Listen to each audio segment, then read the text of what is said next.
Hello. कैसे हो सब। मैं हूं एडवोकेट हसनैन परेश वाला। मैं आपका स्वागत करता हूं मेरे यूट्यूब चैनल हसनैन परेश वाला ऑफिशियल के ऊपर। मैंने यूपीएससी की पॉलिटी की सीरीज चालू की है, जिसमें मैं कॉन्स्टिट्यूशन एंड एडमिनिस्ट्रेटिव लॉ के ऊपर वीडियोस बना रहा हूं। जिसमें हमने पहले टॉपिक में the constitution and constitutionalism, distinctive features of constitution, जिसका मैंने पार्ट 1 बनाया। अब इसका जो दूसरा पार्ट है वो मैं इस वीडियो में बनाने जा रहा हूं, जो है इंडियन पर्सपेक्टिव के ऊपर। यानी कि जो इंडिया का कॉन्स्टिट्यूशन कॉन्स्टिट्यूशनलिज्म क्या है और उसके पर्सपेक्टिव, या पर्सपेक्टिव का मतलब होता है दृष्टिकोण। तो अब इंडिया के कॉन्स्टिट्यूशन के ऊपर मैं पार्ट 2 बनाने जा रहा हूं। ये पार्ट 2 का वीडियो भी तीन पार्ट में बनेगा, क्योंकि ये काफी लंबा होने वाला है। तो आप तीनों पार्ट को ध्यान से देखिएगा। तो आइए हम शुरू करते हैं। अब इंडियन पर्सपेक्टिव की हम बात करें तो सबसे पहला जो हमारा पॉइंट है, Indian constitution was distinctive was it's self consciously cosmopolitan character. India का कॉन्स्टिट्यूशन है वो थोड़ा अलग है, डिस्टिंक्टिव है। It was self consciously cosmopolitan character. Cosmopolitan का मतलब होता है यूनिवर्सल। क्या होता है? यूनिवर्सल, या फिर हम हिंदी में बोल सकते हैं तो वैश्विक। यानी कि इंडिया के कॉन्स्टिट्यूशन में कुछ ऐसी चीजें हैं जो कि यूनिवर्सली एक्सेप्टेड है, या फिर वो दुनिया के अलग अलग कॉन्स्टिट्यूशंस में से ली गई है। इसको हम थोड़ा डिटेल में समझते हैं। जो हमारी कॉन्स्टिट्यूएंट असेंबली थी,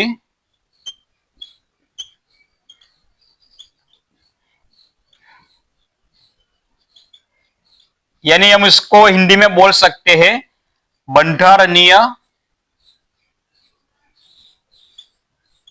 सभा। बंधारणीय सभा ने हमारा कॉन्स्टिट्यूशन ड्राफ्ट करने से पहले सिर्फ इंडिया के बारे में नहीं सोचा। ऐसा नहीं कि इन्होंने सिर्फ इंडिया को ही देखा था, लेकिन इन्होंने पूरी दुनिया को देखी थी। जैसे मैं आपको बताता हूं कि अगर हमारी जो बंधारणीय जो सभा थी, उन्होंने जब हमारा कॉन्स्टिट्यूशन ड्राफ्ट किया तो कॉन्स्टिट्यूशन को कुछ इस तरीके से ड्राफ्ट नहीं किया कि सिर्फ ये इंडिजीनियस बन जाए,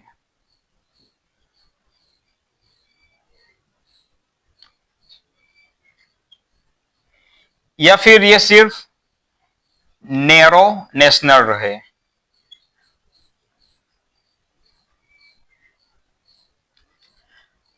सिर्फ यही नहीं देखा, लेकिन इन्होंने और क्या देखा कि हमारा कॉन्स्टिट्यूशन कुछ ऐसे global ideas,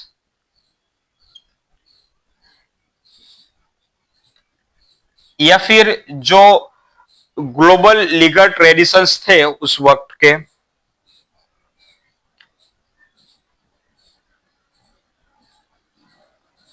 legal traditions,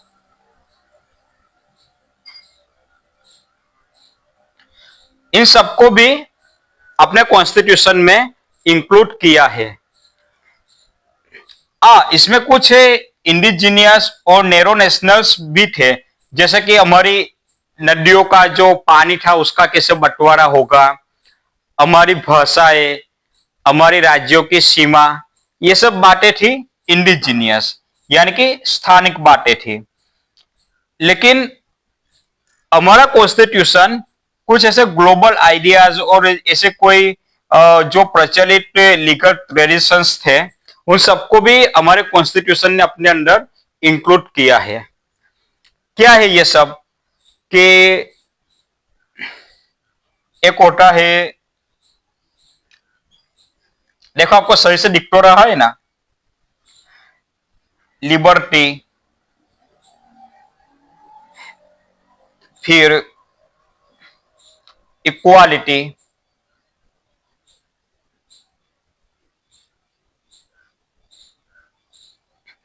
freedom,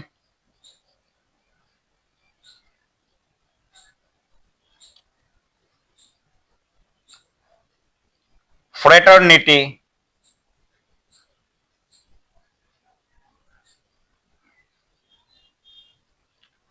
justice and so on. ऐसे बहुत सारे आइडियाज थे। फ्रेटर्निटी का मतलब होता है भाईचारा, या हम इसको बंधुत्व भी बोल सकते हैं। भाईचारा, फ्रेटर्निटी, ये सब ऐसी चीजें थी जो कि किसी फॉरेन कॉन्स्टिट्यूशन में गई। आज दुनिया में 193 कंट्रीज है। दो ऐसे कंट्री है जिसको अभी तक यूनाइटेड नेशन ने ऑफिशियली रिकॉग्नाइज नहीं किया है। इसमें एक है वेटिकन सिटी और दूसरा है पैलेस्टाइन। अगर ये दोनों कभी रिकॉग्नाइज हो जाएंगे तो कुछ 195 जितने कंट्रीज हमारे दुनिया में हो गए। अब जिस वक्त ये हमारा कॉन्स्टिट्यूशन बन रहा था तब अप्रोक्सीमेट, मैंने एग्जैक्ट तो कैलकुलेशन नहीं किया है, लेकिन मैं आपको एक अप्रोक्सीमेट बता सकता हूं, मैं शायद गलत हो सकता हूं, कि 60 प्लस कंट्रीज थे 1950 में जब हमारा कॉन्स्टिट्यूशन यानी किसके अराउंड में जब बन रहा था, तब पूरी दुनिया में 60 प्लस कंट्रीज थे। तो क्या सभी कंट्रीज के जो कॉन्स्टिट्यूशंस थे उनमें से कुछ ना कुछ हमारे कंट्री में लिया गया है? तो ऐसा बिल्कुल भी नहीं है। हमें अपने इंडिया को डेमोक्रेटिक कंट्री बनाना था, इसलिए उस वक्त जितने भी सक्सेसफुल डेमोक्रेटिक कंट्रीज थे, क्या था? सक्सेसफुल डेमोक्रेसीज थी, डेमोक्रेसीज, उन सबके कॉन्स्टिट्यूशंस में से कुछ ना कुछ ऐसे ग्लोबल आइडियाज थे जो हमारे कॉन्स्टिट्यूशन में लिए गए हैं। अब वो कंट्रीज कौन सी थी? तो मैं आपको कुछ एग्जांपल देता हूं, जैसे US, UK, Germany, France, Ireland,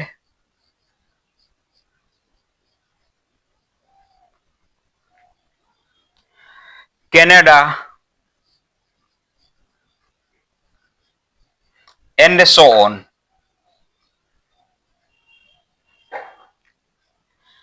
अब किस कंट्री के कॉन्स्टिट्यूशन में से कौन से एलिमेंट्स लिए गए थे, उसके ऊपर हम डिटेल में आगे के वीडियोस में बात करेंगे, क्योंकि अगर इस वीडियो में बात की तो ये काफी लंबा हो जाएगा। अभी ये सब मैंने आपको यही समझाने के लिए बताया था कि ये हमारा सेल्फ कॉन्शियसली कॉस्मोपॉलिटन कैरेक्टर क्या होता है, कि हमारे कॉन्स्टिट्यूशन में जो फॉरेन के कॉन्स्टिट्यूशंस थे उनमें से अच्छे अच्छे एलिमेंट्स, जैसे कि ये सब मैंने आपको बताया, liberty, equality, freedom, fraternity, justice, और भी आगे है, बराबर, ये सब आगे जाके डिटेल्स में आएंगे। तो ये सब लिए गए हैं, इसलिए हमारा कॉन्स्टिट्यूशन क्या है, एक तरीके से यूनिवर्सल कॉन्स्टिट्यूशन हम इसको बोल सकते हैं। और ये सब इसलिए करना पड़ा क्योंकि हमें अपना एक परफेक्ट कॉन्स्टिट्यूशन बनाना था। तो पहले इनका स्क्रीनशॉट ले लो।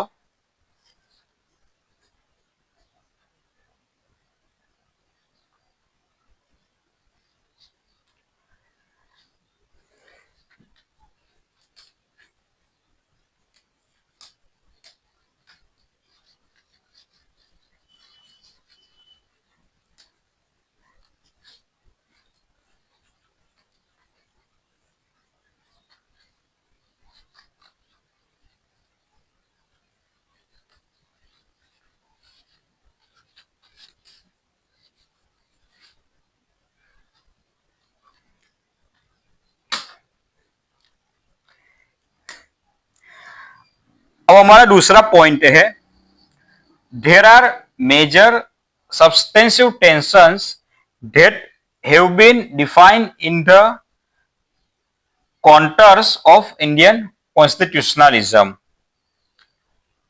Major substantive tensions.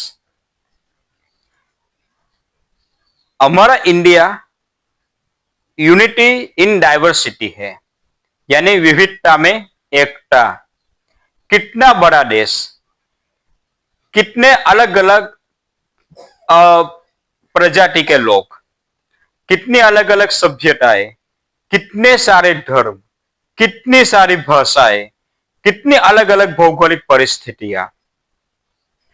हिंदुस्तान आजाद तो हो गया, उसका कॉन्स्टिट्यूशन भी बन गया, लेकिन फिर क्या आगे जाकर कोई दिक्कत नहीं आने वाली थी? ऐसी बहुत सारी दिक्कतें आने वाली थी, ऐसे बहुत सारे टेंशंस आने वाले थे।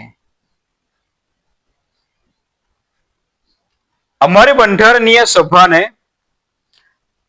ये बात सुनिश्चित की कि जितने भी टेंशंस आगे जाके आने वाले हैं उन सबको कॉन्स्टिट्यूशन में ही सुलझाने की कोशिश की। उस वक्त भी जो टेंशंस थे उनको भी सुलझाना चाहा, और आने वाले वक्त में यानी कि जब हमारा कॉन्स्टिट्यूशन बन गया उसके बाद क्या कोई आगे जाके कोई दिक्कतें आने वाली है तो उसको भी ध्यान में रखते हुए उन्होंने कॉन्स्टिट्यूशन में कुछ ना कुछ ऐसे प्रावधान, ऐसे कुछ ना कुछ प्रोविजंस रखे हैं जिससे आगे जाके दिक्कतें बड़ी ना हो जाए। मैं आपको एग्जांपल से बताता हूं तो आपको पता चलेगा कि कौन से ऐसे सब्सटेंटिव टेंशंस है जिसको हमारे कॉन्स्टिट्यूशन में डिफाइन किया गया है। इसमें एक है fundamental rights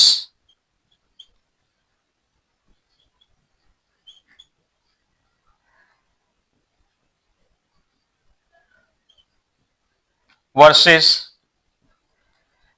directive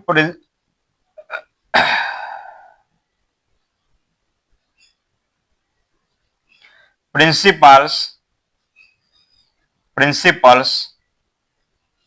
of state policy.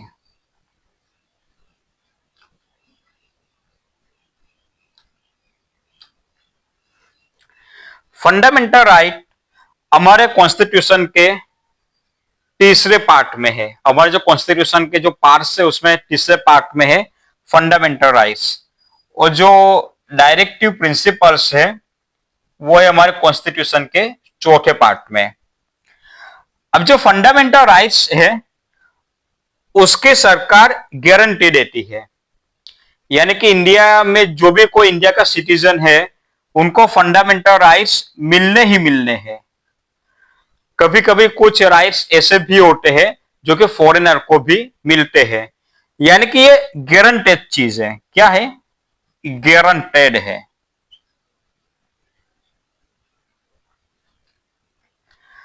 और जो directive principles of state policies है ये बताते हैं कि सरकार को कैसे काम करना चाहिए। सरकार होती किस लिए है? कि लोगों की उन्नति के लिए। तो सरकार को लोक कल्याण के लिए कैसे काम करने चाहिए ये सब बताते हैं डायरेक्टिव प्रिंसिपल्स। अब यहां पे एक चीज ऐसी आती है कि अगर डायरेक्टिव प्रिंसिपल्स में ये बताया गया है कि सरकार लोगों को ऊपर लाने के लिए उनको फाइनेंशियल सपोर्ट करेगी। आपको पता है कि हमारी सरकार भी करती रहती है, कुछ राज्य सरकार करती है, कभी कभी केंद्र सरकार भी करती है। अलग अलग समुदाय के लोगों को, अलग अलग तबके के लोगों को अलग अलग तरीकों से सहायता देती है। लेकिन ये जो डायरेक्टिव प्रिंसिपल्स है वो गारंटी नहीं है, नॉट गारंटेड।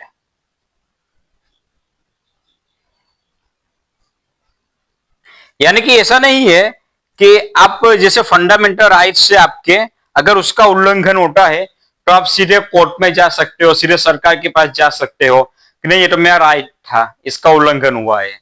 लेकिन अगर सरकार आपको डायरेक्टिव प्रिंसिपल्स के अनुसार अगर कोई आपको सहाय नहीं देती है या फिर उसके अनुसार नहीं चलती है, तो फिर आप उसको परकार नहीं सकते, आप कोर्ट में नहीं जा सकते, या फिर आप आपके पास कोई दूसरा रास्ता नहीं है। तो ये एक बात हुई। अब दूसरा है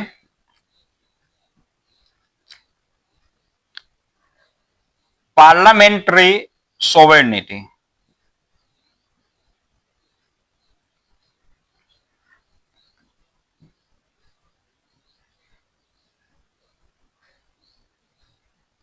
वर्सेस जुडिशियल रिव्यूज।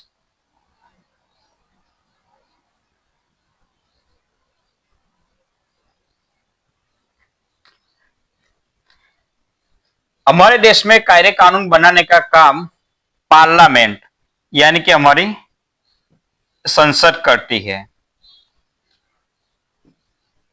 कभी कभी संसद ऐसे भी कायदे कानून बना देती है जो कि कॉन्स्टिट्यूशन के खिलाफ में जाते हो या फिर वो पब्लिक के लिए हानिकारक हो, लेकिन संसद ये बना देती है। तो क्या अगर संसद ने कोई गलत कायदा कानून बना दिया तो फिर क्या जुडिशियल रिव्यू उसमें कुछ हमारी मदद कर सकता है, यानी कि जो सुप्रीम कोर्ट है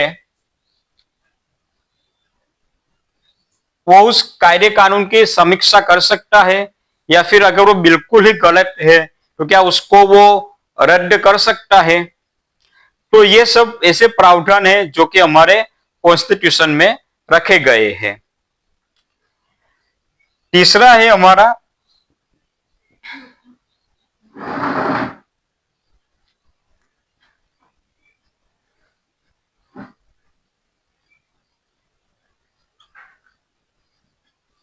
ट्रांसफॉर्मिंग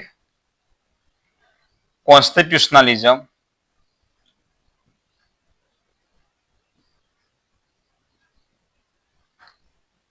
वर्सेस सोशल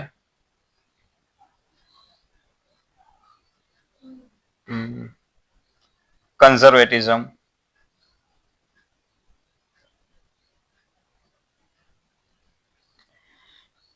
ये एक समझने वाली बात है।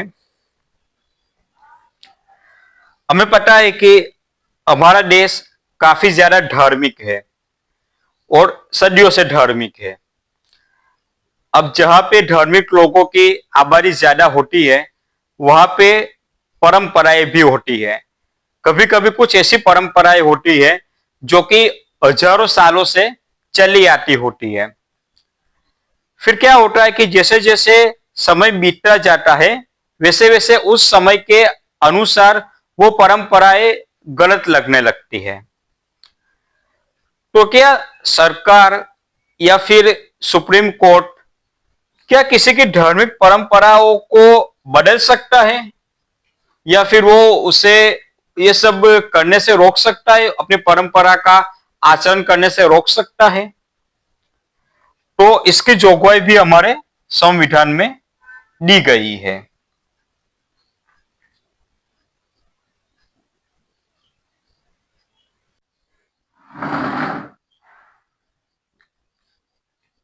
यूनिटी या फिर सेंट्रलाइजेशन वर्सेस वर्सेस फेडरलिज्म।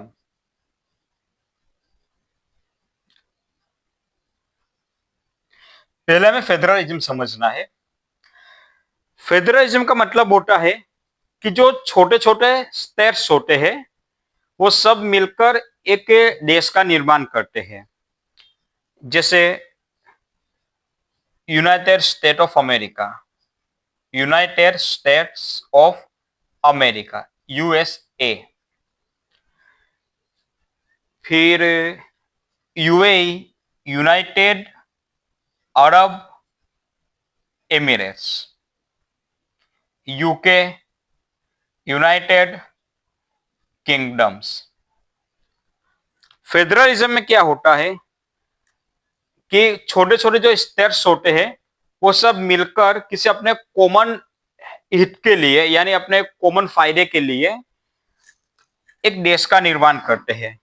जैसे कि अमेरिका में कितने सारे स्टेट्स है, एरिजोना है, न्यूयॉर्क है, नॉर्थ कैरोलिना, साउथ कैरोलिना। मैं सबके नाम नहीं गिनना चाहता क्योंकि अप्रोक्सीमेट 126 स्टेट्स है। इन सब ने मिलकर एक पूरा देश बनाया है जो कि है यूएस है।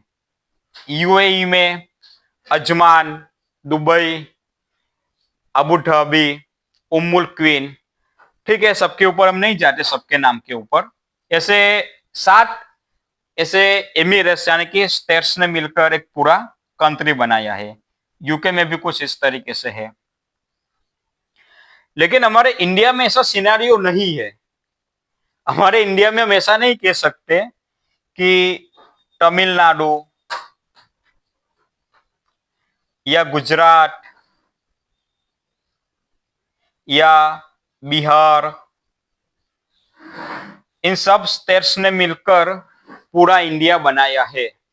हम ऐसा नहीं कह सकते क्योंकि हमारा जो इंडिया है वो क्या है, यूनियन है। इंडिया क्या है, यूनियन है, ये यूनाइटेड नहीं है। अब इसमें क्या होता है कि जो फेडरलिज्म में, अब हम बात करते हैं फेडरलिज्म में। अब मैं आपको शॉर्ट में पूरा करता हूं। फेडरलिज्म में जो स्टेट्स होते हैं, स्टेट्स, उनके पास अपनी पावर होती है। और जो पूरा जो यूनियन बनता यानी जो यूनाइटेड होते हैं, मतलब उनका जब यूनिफिकेशन होता है, जब वो यूनाइटेड बनते हैं, तो सेंट्रल गवर्नमेंट के पास अपने खुद की भी पावर्स होती है, बराबर। लेकिन यहाँ पे जो पावर का डिस्ट्रीब्यूशन होता है वो काफी ज्यादा प्रॉपर होता है। और कभी कभी क्या होता है कि स्टेट्स के पास ही ज्यादा पावर होती है। जबकि हमारे इंडिया में क्या है कि स्टेट गवर्नमेंट के पास तो अपनी पावर है ही, बराबर, लेकिन हमारी जो सेंट्रल गवर्नमेंट है उसके पास सबसे ज्यादा पावर होती है। तो ऐसा होता ही है कि कभी कभी स्टेट और जो सेंट्रल गवर्नमेंट है, इन दोनों के बीच में कुछ ना कुछ ऐसे पावर के लिए या फिर किसी और चीजों के लिए थोड़ा बहुत हम कह सकते हैं कि छोटे छोटे छोटे इश्यूज होते रहते हैं। तो ये अगर ऐसा कुछ हो जाए तो भी हमारे कॉन्स्टिट्यूशन में ये सब डिफाइन किया है कि उस वक्त क्या होगा। तो ऐसे बहुत सी चीजें हैं, ठीक है, ये तो मैंने कुछ आपको एग्जाम्पल दिए, एंड सो ऑन। ऐसे बहुत सारी दिक्कतें थी, सब्सटेंसिव टेंशंस थे जो कि हमारे इंडिया में आगे जाके आने वाले थे या फिर उस वक्त थे। उन सबको हमारे कॉन्स्टिट्यूशन में डिफाइन किया गया है।